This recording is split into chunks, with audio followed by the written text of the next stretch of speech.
तो आमने सामने ऐसे करोगे? नहीं बोल नहीं रहे अपने। नमस्कार साथियों, लाइव है।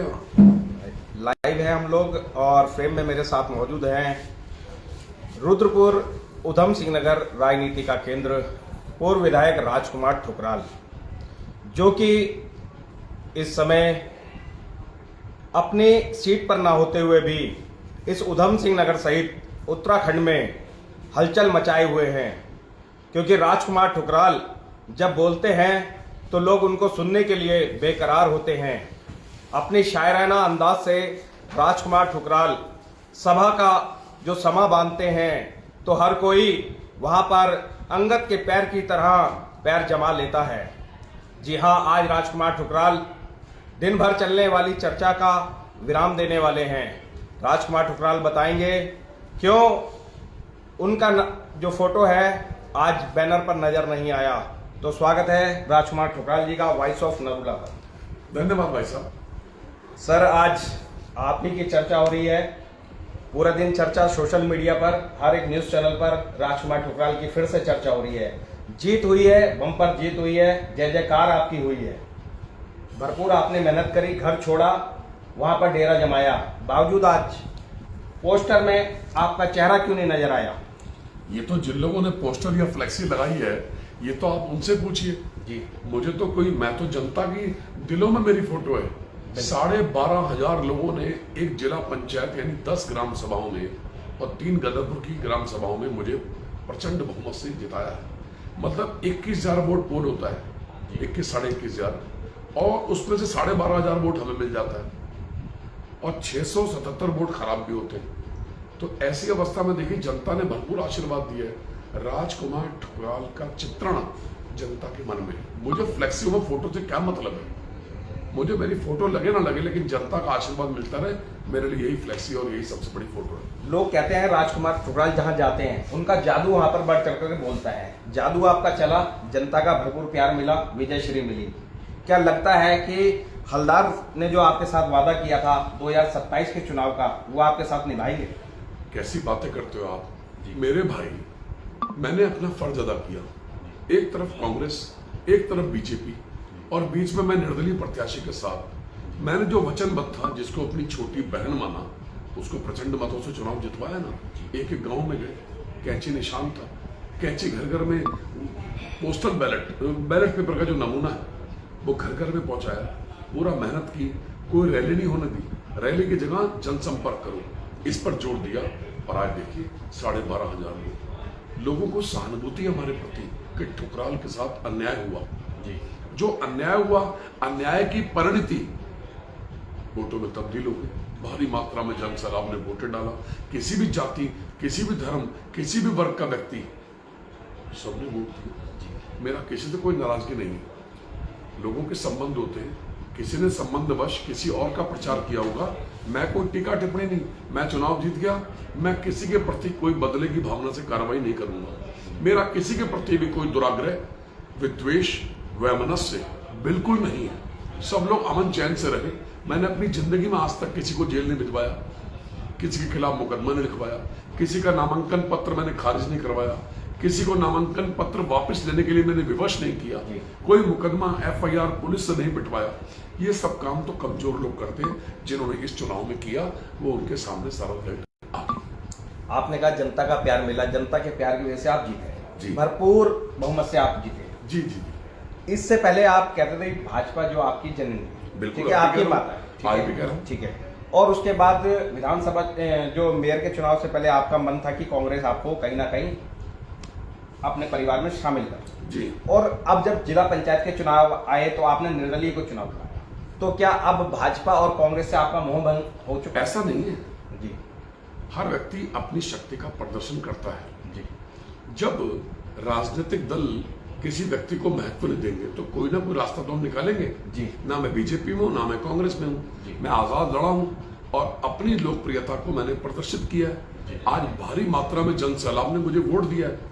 मेरा किसी से, मैंने कहा ना, दुराग्रह नहीं है। जो रिजल्ट हो गया, इलेक्शन हो गया, किसी विरोधी के पक्ष में, विरोधी के बारे में मैं एक शब्द भी नहीं कह रहा हूं। आपने कहा कि इलेक्शन हो गया, इलेक्शन के बाद भी अब एक इलेक्शन और बाकी है, यानी कि जिला पंचायत अध्यक्ष की सीट का, जी, जिनका निर्णय अब ये जिला पंचायत सदस्य करेंगे। हमने सदस्य बना दिया ना जी हमने जिला पंचायत सदस्य बना दिया जी अब वो मालिक है, अपने वोट के मालिक है, जी वो अपना वोट जैसे भी मर्जी दे। मैंने तो एक चीज रखी है, जी जो जिला पंचायत अध्यक्ष खानपुर पूरम में विकास कार्यों को अंजाम दे, आप उनको वोट दे दो।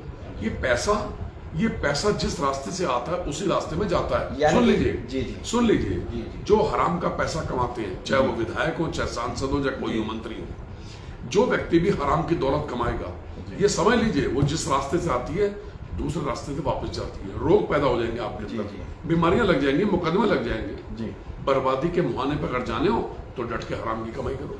जी। विकास कार्य होने चाहिए, बस एक ही बात कहता हूँ। तो ये माना जाए जो सुषमा हलदार है वो अब अपनी स्वतंत्रता से जिसको मर्जी वोट दे, चाहे वो मैंने बीजेपी को दे या मैंने- कांग्रेस को वो दे। अपने घर में, मैं अपने घर में जी। हूँ, छोटी बहन है, बहन का रिश्ता है, 9 तारीख को रक्षाबंधन जी। है, वो मुझे राखी बांधने आएगी। जी। बाकी मेरा कोई भी दबाव किसी प्रकार का उनके परिवार के प्रति नहीं है। जी एक चीज इस चुनाव में देखी गई ठुकराल साहब, वो बड़ी सबने नोटिस करी, इस चुनाव में आपकी कोई वीडियो ऑडियो वायरल क्यों नहीं हुई? इसकी खास वजह या आपकी कोई मित्रता हो गई आज है? आर्टिफिशियल इंटेलिजेंस, जी एआई को दुनिया समझ गई है, जी डीप फैक्ट को दुनिया समझ गई है। जी। आप एआई के माध्यम से किसी की वाणी से, किसी के मुंह से कुछ भी निकलवा सकते जी। हैं। अभी देखिए ना, इस छोटे से जिला पंचायत के चुनाव जी। में जो अमिता विश्वास हमारे सामने बीजेपी से लड़ रही जी। थी, उसके पति के द्वारा एक षड्यंत्र रचा गया, जी। जगदीश विश्वास जी के द्वारा। उन्होंने क्या किया, नरेंद्र मोदी जो मोदी जी का जी मोदी जी वो का वायरल भाषण हुआ। प्रसारित कर दिया। जब बीजेपी हाईकमान की डांट पड़ी तो उसको डिलीट मार दिया। तो जो आदमी नरेंद्र मोदी की एआई के माध्यम से आवाज निकाल सकते हैं, तो राजकुमार ठुकराल क्या उनके माध्यम जी। से उसका गलत चित्रण कर सकते हैं। किसी भी व्यक्ति को एआई के माध्यम से आत्महत्या करने पर ये लोग विवश कर सकते हैं। तो दूसरा डीप फैक्ट के माध्यम से किसी का भी नंगा चित्रण कर सकते हैं। किसी भी व्यक्ति को, आपका भी कर सकते हैं, मेरा भी कर सकते जी, हैं, बिल्कुल। किसी भी व्यक्ति के घर में कलेश कर सकते हैं, किसी को भी आत्महत्या करने के लिए प्रेरित कर सकते हैं। इनको सिर्फ वोट से मतलब है। मेरा टिकट, मैं शहीद हो गया। जिस भारतीय जनता पार्टी को रुद्रपुर में मैंने खड़ा किया, कहां थी बीजेपी? जी। सिर्फ और सिर्फ श्री तिलकराज बेड़ का राज था यहाँ पर। तो मैंने यहाँ बीजेपी स्थापित की, मुझे ये रिजल्ट मिला। मतलब जिस व्यक्ति का, और भी लोग हैं जिनका नंगा वीडियो फिल्म जारी हुआ, नंगा जी न्यूड, वो बिल्कुल, वो बीजेपी में है। बीजेपी और में, और ठुकराल जी ने बीजेपी भाजपा में। खड़ी की, कई मुकदमे झेले, 27 मुकदमे झेले। इस शहर को बचाने के लिए मैं जेल गया, 5.25 महीने फरार रहा। मेरा बीजेपी में एंट्री नहीं है। लेकिन जिसका नंगा चित्रण है, वीडियो फिल्म बनी है, न्यूड फोटो है, जी। नंगी बिल्कुल, आप उसको भाजपा में ले रहे हैं। तो ये जो सब बातें हैं उससे कहीं ना कहीं जाहिर हो रहा है कि आज भी जो आपका प्रेम है वो भाजपा से है। नहीं। मगर जिस तरीके के रिजल्ट आए हैं, आपने देखा होगा कि देहरादून में जितनी जिला पंचायत सदस्यों की जो सीटें हैं वो कांग्रेस की आई है। और अगर हम बात करें उधम सिंह नगर की, तो यहाँ पर भी कांग्रेस का अच्छा प्रदर्शन रहा है। तो ऐसे में अब राजकुमार ठुकराल किस ओर जाएंगे? क्योंकि जो आपके समर्थक हैं, क्योंकि समर्थक आपकी लोकप्रियता है उसने साबित कर दिया है कि आपने जिस तरीके से चुनाव लड़ा, पूर्ण बहुमत मिला आपको। तमाशा खड़ा करने वालों को क्या खबर, जी तमाशा खड़ा करने वालों को क्या खबर, कितनी आंधियों से लड़कर हमने दिया जलाया है, कितनी रोशनी दी है, कैसे हम चुनाव जीते हैं, ये हमारा मन जानता है। लेकिन हम किसी के आगे झुके नहीं है। जब तक सांसों में सांस है, अन्याय के खिलाफ लड़ेंगे। जो भी जनता को दुखी करेगा उसके खिलाफ हम निश्चित रूप से लड़ेंगे। तुम्हारी सोच के सांचे में, तुम्हारी सोच के सांचे में ढल नहीं सकता। जुआ काट लो, लहजा बदल नहीं सकता। मुझे भी मोम का पुतला समझ रहे हो क्या? तुम्हारी लो से ये लोहा पिघल नहीं सकता। जब तक जिंदा हूं, अन्याय के खिलाफ बोलूंगा। जितने भी 2 नंबर का धंधा करने वाले बेईमान लोग हैं, इनके खिलाफ बोलूंगा। एक दिन तो ये सांसें खत्म होंगी, लेकिन जब तक सांसों में सांस है, हर अन्यायी, अधर्मी, छल प्रपंची, उनके खिलाफ सास की बात है। तो आपने अभी एक मीडिया में एक बयान जारी किया, आपने कहा कि मेरी हत्या हो सकती है जी। तो ये आपको आशंका कैसे हुई कि आपकी हत्या भी हो सकती है? जो कातिलों को लेके घूम रहे हैं जी जिनके रास्ते का कांटा बन चुका हूं मैं। आज कांग्रेस तो नहीं है रास्ते का कांटा, जी। कांग्रेस तो इनके खिलाफ बोलती नहीं है। ले देखिए, विपक्ष का काम राजकुमार ठुकराल कर रहे हैं। मैं अन्याय के खिलाफ बोलता हूं। तो क्या लगता है कांग्रेस जिस दिन इनकी इच्छा हो। आपको क्या लगता है कांग्रेसी भी इनके साथ शामिल होंगे? नहीं, ये नहीं कह रहा हूं मैं। जी। मैं कह रहा हूं कांग्रेस क्यों नहीं बोलते हैं? सुन तो लीजिए, कांग्रेसी क्यों नहीं बोलते हैं? कांग्रेसी रचनात्मक विपक्ष की भूमिका क्यों नहीं अदा करते? हाँ, यही मैं गांधी आपसे पार्क पूछ का रहा हूं, मामला है, क्यों नहीं बोलते? गांधी पार्क को इन्होंने बर्बाद करना चाहा, मैंने बचाया, राजकीय उद्यान फार्म को नहीं, तो मैंने बचाया, कांग्रेस के लिए आप TDC क्या का कहना मामला चाहेंगे? मैंने उठाया, हर मामला मैं उठाया। आप वर्तमान विधायक के लिए खुल के बोलते हैं, आप उनसे कहते हैं गुंडे साथ चल रहे हैं, कातिल उनके साथ चल रहे हैं, आपकी हत्या कराना चाहते हैं, मगर जो कांग्रेस चुप बैठी है उस पर, क्योंकि आप निर्दलीय की भूमिका में, आपने उन पर क्यों सवाल नहीं उठाते? मैं तो कांग्रेसियों पे कांग्रेसियों को रोज उठा रहा हूं, मैं तो नहीं, रोज उठा- आज इस मंच से आप क्या कहना मैं चाहेंगे? इस मंच कांग्रेसियों पे इतना कहना चाहता हूं कि जितने भी कांग्रेसी हैं जी वो निकलो AC कमरों से और रचनात्मक विरोध करो। जितने भी ऐसे काम जो अन्यायी लोग कर रहे हैं, समाज विरोधी काम कर रहे हैं, समाज के विरोध में जो व्यक्ति आवाज उठाता है, जो व्यक्ति भी समाज के खिलाफ बोल रहा है, उसके खिलाफ आवाज बुलंद करनी चाहिए। और कांग्रेस के भाइयों से निवेदन है कि रचनात्मक विपक्ष की भूमिका का निर्वहन करो। तो इसलिए लगता है कि राजकुमार ठुकराल हर आवाज अपनी बुलंद करते हैं, हर मुद्दे पे आवाज बुलंद करते हैं, इसलिए उनकी हत्या हो सकती है। नहीं, मेरे को डर नहीं किसे है, जिम्मेदार सुनिए, मानेंगे आप? मेरे को डर नहीं है। जिम्मेदार तो मैं खुला इशारा कर चुका हूं आज जी, जी। कि जो लोग कातिलों को लेके घूम रहे हैं, वो चाहते हैं ठुकराल मर जाए, हमारे रास्ते का कांटा दूर हो जाए। कोई है कोई जो उसके सामने खड़ा भी हो जाए? भारतीय जनता पार्टी की सरकार के सामने कौन खड़ा होगा कांग्रेसी? एक भी नहीं है रुद्रपुर में, जिला मुख्यालय में। बिल्कुल, तो भिड़ना इस चीज़ की पड़ता तो चर्चा है, हो। भिड़ना पड़ेगा, भिड़ना। और जब तक सांसों में सांस है, मैं भिड़ूंगा। 2027 का चुनाव अब नजदीक है, तैयारियां शुरू हो गई है, यूं माने तो बिगुल भी बच चुका है। देखिए, हमारा बिगुल तो बच गया, जी गांव से बच गया। 22 खानपुर पूरब जिला पंचायत सीट में हमको 21,500 में से 12,500 वोट पड़ गया। और इससे बढ़िया बिगुल क्या? मैं वही चीज ये कहना चाह भगवान रहा की हूं कृपा है। कि आगाज हो गया है, अब अगला रण किस पार्टी से आपके नहीं, जो ये इसका अच्छा, खुलासा मैं अभी- आज नहीं कर सकता, लेकिन बहुत जल्द करूंगा। आपको अच्छी खबर सुनने को मिलेगी और हम सब लोग मिलकर एक अच्छे समाज का निर्माण करेंगे, जिसके लिए कटुता, वैमनस्य और कोई ऐसा संघर्ष नहीं होना चाहिए, और कोई व्यक्ति भी किसी का मान मर्दन ना करे और किसी का कोई नुकसान ना करे। ये जितने लोग भी बदले की भावना से कार्रवाई करते हैं, ये समझ लीजिए उनका भी नाश होना। एक आपके जब भी कभी इंटरव्यू होता है तो आपके मुख से एक नाम की चर्चा होती है, छल प्रपंची, मगर एक नया नाम आया, छोटू।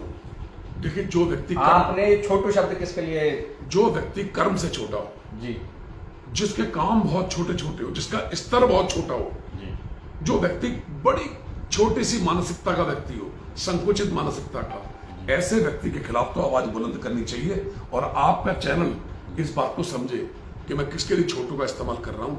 और वो छोटू अपने कर्मों से छोटू है, जिसने जनता को बहुत बुरा हाल कर रखा है सत्ता के दम पर। वो छोटू, उसकी इतनी पहचान नहीं है कि वो जिलाधिकारी से कोई काम कर ले, SSP से काम कर ले, जहां जाता है नहीं टूटेगा कोई अतिक्रमण, उल्टा टांग दूंगा, सबको धमकी देता, लेकिन उल्टा आज तक किसी को नहीं टांगा।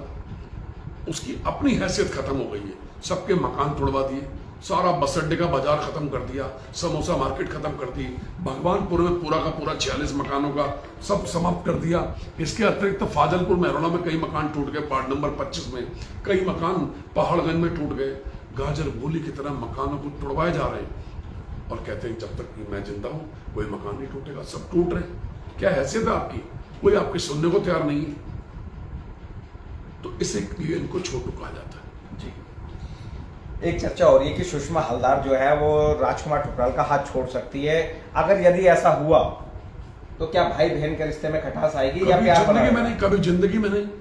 रिश्ते क्या होते हैं? धर्म से रिश्ते होते हैं। मैंने माना ना, मैं रिश्ता निभाऊंगा, लेकिन वो आजाद है, वो छोटी बहन है, वो अपने घर में आपने अपना धर्म निभा दिया, मैंने धर्म निभा दिया, मैंने जितवा दिया। आज बच्चे की जुबान पे है कि राजकुमार ठुकराल ने 22 खानपुर पूरब से, यानी अपने ग्रामीण अंचल से, जिसमें 3 ग्राम सभाएं गदरपुर की हैं और 10 ग्राम सभाएं हमारे रुद्रपुर की हैं, तो उन ग्राम सभाओं से ठुकराल ने जितवा दिया। यही चर्चा का विषय है। आज बहुत बड़ी जीत मिली हमारे को। उत्तराखंड की शायद टॉप 2 में हमारी जगह है, हमारा नाम भी है उत्तराखंड की राजनीति में, उसके मानचित्र में। बस मुझे यही चाहिए, वो आजाद है, अपने पति के साथ खुश रहे, उसका परिवार सुखमय रहे। मेरा यही भगवान से प्रार्थना है। बाकी उसका वोट है, जिसको देना चाहे। मैं तो यही प्रार्थना करूंगा कि जो जिला पंचायत अध्यक्ष बनने वाला है, जो इनके इलाके में काम करवाए, अपना वोट उसको दो। ये पैसा तो आना जाना है, ये हराम की दौलत चैन से बैठने भी नहीं देती। वो 23 सवाल कई हो गए। आपने कहा जीत हुई है, जीत के बाद राजकुमार ठुकराल के चेहरे पर रेवन का चश्मा नजर आता था। हाँ। कई लोग हमसे सवाल करते रेवन हैं का कि रेवन का चश्मा अब कब लगेगा, क्योंकि जीत मिल चुकी है। आज भी मैंने दिन भर चश्मा पहना, लेकिन रेवन का चश्मा नहीं, मेरे पास सस्ता चश्मा है। आज सिर्फ मेरी ना आंख के ऑपरेशन हुआ था एक बार, तो उससे बचने के लिए, तेज धूप से बचने के लिए मैं चश्मा लगा लेता हूँ। जी। और मुझे अपनी आंख की भी रक्षा करनी है। मैं अगर इसमें सोचता रहूंगा, यानी रेबन का ना कहें तो हम गोल्डन रेबन का नहीं, चश्मा है मेरे कह लें। पास, सस्ता सा चश्मा है मेरे पास। रेबन का तो मेरी हैसियत नहीं है, लेकिन ये है कि बस अपनी आंख को बचाने के लिए थोड़ा आवरण जरूरी है। जी। तो दोस्तों, हमने बात करी आज पूर्व विधायक राजकुमार ठुकराल से, जो कि हर सवाल का जवाब उन्होंने बेबाकी से दिया और शायराना अंदाज में हर सवाल का जवाब देते हैं। लास्ट में हम कहेंगे एक शायरी के माध्यम से इस कार्यक्रम को विराम देते हैं और हम लगातार राजकुमार ठुकराल जी के साथ बने रहेंगे, क्योंकि राजकुमार ठुकराल इस समय रुद्रपुर विधानसभा में विपक्ष की भूमिका निभा रहे हैं। आज उन्होंने भाजपा और कांग्रेस के राजनेताओं पर सवाल खड़े किए। कांग्रेसियों को उन्होंने घेरा और कहा कि इन्हें अपने एसीओ से निकलना पड़ेगा, तभी गरीब जनता का भला होगा।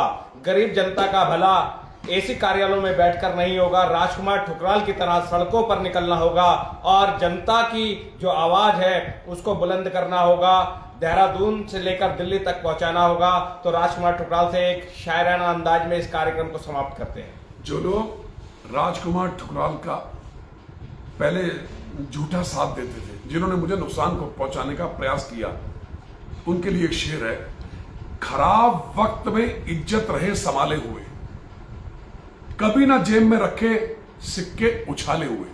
खराब वक्त में इज्जत रहे संभाले हुए, कभी ना जेब में सिक्के रखे उछाले हुए। डसा गया हूं मैं लेकिन इलाज जानता हूं, डसा गया हूं मैं लेकिन इलाज जानता हूं। ये सांप हैं तो मेरी आस्तीन के पाले हुए। ये आस्तीन के सांप जिन्होंने मुझे नुकसान पहुंचाने का प्रयास किया, वो देखें कहां वो जा रहे हैं, कहां उनकी समाज के अंदर क्या हैसियत है। राजकुमार ठुकराल को नुकसान पहुंचाने वालों, तुम अपनी हैसियत का आकलन करो, किस चौराहे पे खड़े हो।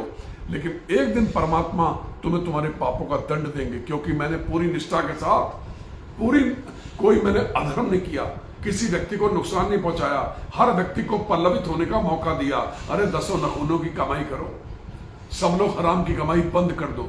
ये जितने लोग भी हराम की कमाई करते हैं, इनका इसी समाज में नाश होगा। इतिहास उठा के देख लो, जितने लोगों ने भी 2 नंबर की दौलत कमाई है, आज उनका क्या हाल हुआ है। इधर से पैसा आता है और गंदे रास्ते में जाता है। जी, बहुत बहुत धन्यवाद आपका, बहुत बहुत धन्यवाद। दोस्तों, आज हमने बात करी है पूर्व विधायक राजकुमार ठुकराल जी से और उन्होंने हर एक सवाल का जवाब दिया। दोस्तों, आप कमेंट बॉक्स में अपनी राय जरूर दें और इस कार्यक्रम को शेयर जरूर करें। वॉइस ऑफ नरोला चैनल को लाइक फॉलो जरूर करें, अपनी राय हमें जरूर देते रहें, ताकि हम आपके जनप्रतिनिधियों से आपके जितने भी सवाल हैं उनको कर सकें। आपके जो जनप्रतिनिधि इस समय आपकी आवाज को सुनना नहीं चाहते, उन तक आपकी आवाज को हम पहुंचाने का प्रयास करेंगे। आपको ये कार्यक्रम कैसा लगा, अपनी राय जरूर दें। अभी के लिए दीजिए इजाजत, धन्यवाद। मैं हूं हिमांशु नरोला, फिर मिलूंगा आपके अगले जनप्रतिनिधि के साथ। तब तक के लिए दिए धन्यवाद। ठीक हो गया। अरे नए शेर भेजिए।